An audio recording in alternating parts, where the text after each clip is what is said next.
రెండోది ఏంటంటే చాలామంది సభ్యులు మాట్లాడారు. ముందుగా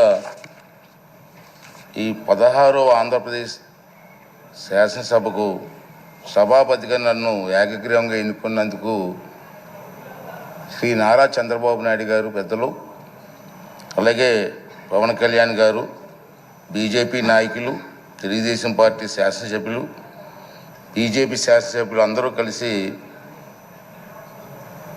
ఏకగ్రీవంగా ఎన్నుకున్నందుకు వాళ్ళందరికీ ప్రతి ఒక్కరికి కూడా పేరు పేరున నా నమస్కారాలు తెలియజేస్తున్నానండి.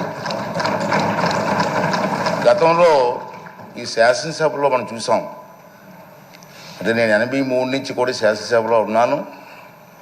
ఉమ్మడి రాష్ట్రంలో కూడా చాలామంది శాసనసభలో సభాపతిగా పనిచేసిన తీరు చూసాం. చాలామంది పెద్దలు పనిచేశారు. ఇందాక అచ్చెన్నాయుడు గారు మాట్లాడుతూ కూడా కొన్ని విషయాలు చెప్పారు. తంగి సత్యనారాయణ గారు కానీ, ప్రతిభా భారతి గారు కానీ, యనమల రామకృష్ణ గారు కానీ, నారాయణరావు గారు, నారాయణరావు గారు ఉండేవారు, వారు కానీ, తర్వాత కోడెల శివప్రసాద్ గారు కానీ, వీళ్ళందరూ కూడా సభాపతులుగా పనిచేశారు. మీ అందరికీ తెలుసు. విలువలతో కూడినటువంటి కార్యక్రమాలు పాల్గొన్నారు. సభను సక్రమంగా నడిపించారు. ఉంటాయి కొంతమంది చేత చిన్న చిన్న పొరపాట్లు జరుగుతూ ఉంటాయి. కానీ నా ఉద్దేశం ఏంటంటే ఈ సభ అన్నది చాలా గౌరవమైన సభ.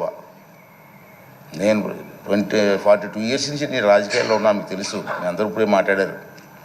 అయితే ఈ స్థానం అన్నది చాలా పవిత్రమైన స్థానం.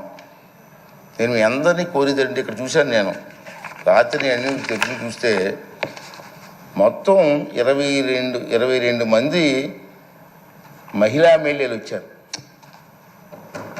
ఈ సభలో.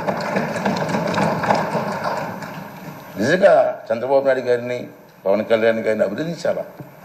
ఇంతమంది మహిళలకి అవకాశం, మహిళల కోసం ఎన్నో ఉపన్యాసాలు ఇస్తుంటాం రాజకీయంగా, కానీ వాళ్ళకి ఆ స్థానం కల్పించడంలో ప్రముఖ పాత్ర వహించిన చంద్రబాబు నాయుడు గారికి, పవన్ కళ్యాణ్ గారికి, బీజేపీ వాళ్ళకి ధన్యవాదాలు చెప్పాల్సిన అవసరం ఉంది.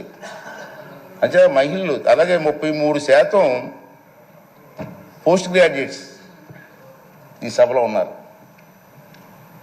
ఇది చాలా మంచి పరిణామం. 39 మంది గ్రాడ్యుయేట్స్ ఉన్నారు ఈ సభలో. అలాగే 57% లెస్ దెన్ 55 ఇయర్స్ ఏజ్ ఉన్నవారు ఉన్నారు. 55 ఇయర్స్ లోపు ఉన్న వాళ్ళు 57% ఉన్నారు. అంటే ఇంచుమించు యంగ్ బ్లడ్ కదా. ఇటువంటి సంపద ఈ సభలో ఉంది బికాస్ ఆఫ్ నాయకుల తరఫు సహకారంతో. మరి దీన్ని ఉపయోగించుకొని మన సభని స్వభావంగా ఎప్పుడూ జరిగిన విధంగా ఉంచితే, ఎందుకు అంటున్నానంటే ఈ మాట, గత 5 సంవత్సరాల పరిపాలన చూసాం మనం. సభాపతిగా నేను మాట్లాడవచ్చో తెలియదు, కానీ రాష్ట్రం నష్టపోయింది, ప్రజలు నష్టపోయారు. ఇవాళ మీరు అందరూ ఏమనుకుంటున్నారు, కొంతమంది ఏమనుకుంటున్నారంటే మీకు పదవి వచ్చింది అనుకుంటున్నారు, ప్రజలు మీకు పదవి ఇచ్చారనుకుంటున్నారు. నా దృష్టిలో మనకి ఇచ్చింది పదవి కాదు, బాధ్యత. మనకి ఇచ్చింది, ఈ టర్మ్లో మనకి ఇచ్చింది పదవి కాదు, ఒక బాధ్యత ఇచ్చారు. మన భుజస్కంధాలపై బాధ్యత పెట్టారు, ఒక నమ్మకంతో ఇచ్చారు. చంద్రబాబు నాయుడు గారు, పవన్ కళ్యాణ్ గారు, బీజేపీ కలిసిపోయి ముందుకు వచ్చారు. ఈ రాష్ట్రానికి న్యాయం జరుగుతుంది, చంద్రబాబు గారు సమర్థవంతంగా పరిపాలన చేసే శక్తి ఉంది అని ఒక నమ్మకం. నేను ఎన్టీ రామారావు గారితో పనిచేశా 83లో, అది ఒక తుఫాన్. కానీ సీట్లు వచ్చాయి, కానీ ఇంత మెజార్టీలు రాలే ఆ రోజులో. ఒకసారి గమనించండి, ఒకసారి మీరు. సీట్లు వచ్చాయి, ఇంత మెజార్టీలు రాలే. ఏంటంటే ఒక ఎమ్మెల్యేకి, మా ఎంపీకి వచ్చిన మెజార్టీలు వచ్చి మనం చూశారు మీరు. దాన్ని మనం ఎప్పుడూ మర్చిపోకూడదని చెప్పి ఈ సందర్భంలో మీ అందరికీ మనం చేస్తున్నాను. అలాగే ఫస్ట్ టైం ఎమ్మెల్యేస్ 88 మంది ఉన్నారు మన హౌస్లో. ఫస్ట్ టైం ఎమ్మెల్యేస్ వారందరినీ నేను కోరేది ఏంటంటే, మీకు అవకాశాలు ఇస్తా, ఎందుకంటే మీరు కూడా మాట్లాడాలి, మీ తాలూకు వాయిస్ వినిపించాలి. మీ అందరు నేను కోరేది ఏంటంటే, ఈ హౌస్లో మాట్లాడడం అంటే హౌస్ కోసం కాదు, నా కోసం కాదు, మీకోసం కాదు, ఈ రాష్ట్రం కోసం, రాష్ట్ర ప్రజల భవిష్యత్తు కోసం మాట్లాడారు.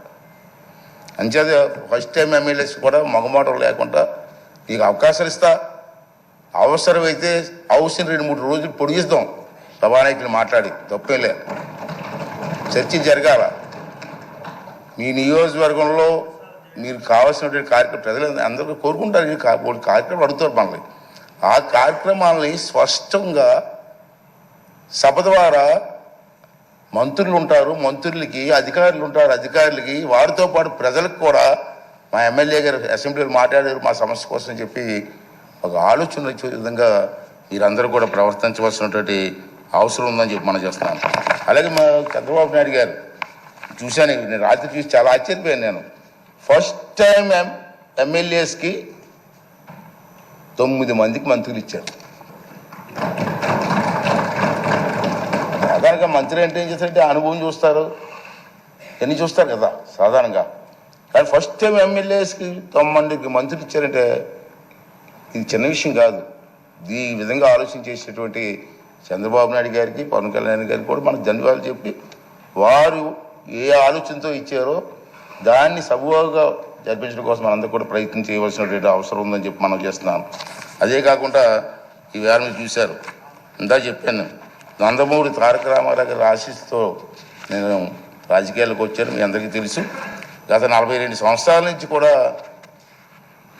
వాటమి ఉండొచ్చు, గెలుపు ఉండొచ్చు, ప్రజా జీవితంలో గడిపాం. నాకు జీవితాన్ని ఇచ్చింది తెలుగుదేశం పార్టీ. అందుకే అప్పుడప్పుడు చెప్తుంటాను, నేను బతికున్నది కాలం కూడా తెలుగుదేశం పార్టీ జెండా కప్పుకొని చచ్చిపోవాలనుకుంటాను తప్పించి వేరే ఆలోచన మాకు లేదు. ఇద్దరు నాకు జీవితం ఇచ్చింది. ఆ మాట అంటాడు కొంతమంది, ఆ మాట ఎందుకంటూ ఉంటారు. సరే, ఏ పదవిలో ఉండవచ్చు, నేను ఏ కుర్చీలోనే కూర్చోవచ్చు, నాకు జీవితాన్ని ఇచ్చిన వాడిని మర్చిపోతామా? అదే నా భావన. అదేవిధంగా మనందరూ పనిచేయవలసిన అవసరం ఉందని చెప్పి మనం చేస్తూ, అలాగే మీరందరూ కూడా నేను కోరేది ఏంటంటే, మీరు కొన్ని కార్యక్రమాలు ఇస్తారు ప్రజలు మీకు. ఆ కార్యక్రమాలని హౌస్లో ఏ విధంగా ప్రజెంటేషన్ చేయాలా? ఇది హౌస్లోకి వచ్చాం, కూర్చున్నాం, వెళ్ళిపోయాం, అది కాదు ముఖ్యం. ప్రతి కార్యక్రమానికి కూడా పద్ధతి ఉంది. మీ దగ్గర రూల్స్ ఉన్నాయి. ఇక్కడ మన ఇక్కడే అసెంబ్లీలో లైబ్రరీ కూడా ఉంది. నేను నా అనుభవం చెప్తున్నాను. ఈవేళ మేము ఫస్ట్ టైం ఎమ్మెల్యే అయినప్పుడు 83లో కానీ 85లో కానీ నేను మంత్రి అయినప్పుడు ఒక క్వశ్చన్ వేస్తే ఆ క్వశ్చన్ ఎలా వెయ్యాలా నేర్చుకోవాలి. ముందు ఏ ఫార్ములా వెళ్ళాలా. సభలో మాట్లాడినప్పుడు మంత్రి ఉంటారు, మంత్రితో పాటు వాళ్ళ డిపార్ట్మెంట్ వాళ్ళ ఆఫీసర్లు ఉంటారు. మీరు మాట్లాడింది మీ సమస్యని ప్రజెంటేషన్ చేసే విధానాన్ని నేర్చుకోవాలా.